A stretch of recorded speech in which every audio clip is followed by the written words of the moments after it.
হতভাগা বাপ মা আছে, কপাল পোড়া। মেয়ে স্বামীর সংসার করতে চায় কিন্তু বাপ মা বাধা দেয়, আছে না নাই? মেয়েটা ভালো কিন্তু বাপ মা ফুসলায়, আরে আমার ভাতের অভাব পড়ছে না কিন্তু চলে আস। এর মতো কপাল পোড়া বাপ মা আর হতে পারে না। বাইরে আমার বেশিরভাগ সংসারে স্বামী স্ত্রীর মধ্যে অশান্তি সৃষ্টি করে তৃতীয় পক্ষ।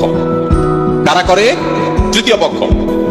আমি এই জন্য বলি, সাক্ষাৎ শয়তান যদি দেখতে চান, একবারে আপাদমস্তক শয়তান, তাহলে স্বামী স্ত্রীর মধ্যে অশান্তি সৃষ্টি করার জন্য যে ভূমিকায় অবতীর্ণ হবে, এ হলো সাক্ষাৎ শয়তানের ভূমিকা অবতীর্ণ হচ্ছে। কথা কি বুঝাতে পারছি?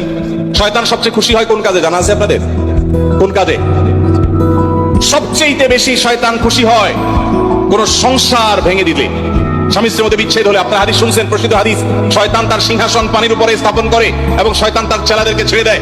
চেলারা সারাদিন আকাম কুকাম করে, সারাদিন অপকর্মের পরে ফিরে এসে তাদের দলনেতাকে বলে, আমি একজনকে খুন করিয়েছি, একজনকে দিয়ে আরেকজনকে দিয়ে একটা মিথ্যা বলিয়েছি, আরেকজনকে দিয়ে মাদকাসক্ত করিয়েছি, আরেকজনকে দিয়ে অমুক জেনা করিয়েছি।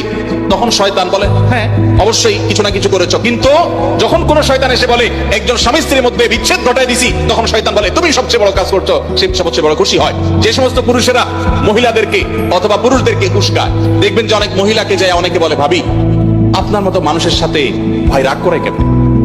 মানে আপনার মতো এত ভালো, এত ভদ্র, এত রূপবতী মানুষটার সাথে রাগ করে যে কেমনে? এত পাশান সে কিভাবে হয়? বুঝবেন যে এই লোক হলো সাক্ষাৎ ইবলিস।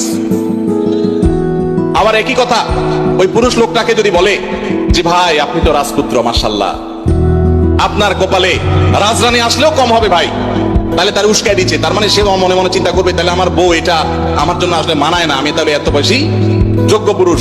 তাহলে তার স্বামীর সাথে, তার স্ত্রীর সাথে তার দূরত্ব বাড়বে কি বাড়বে না?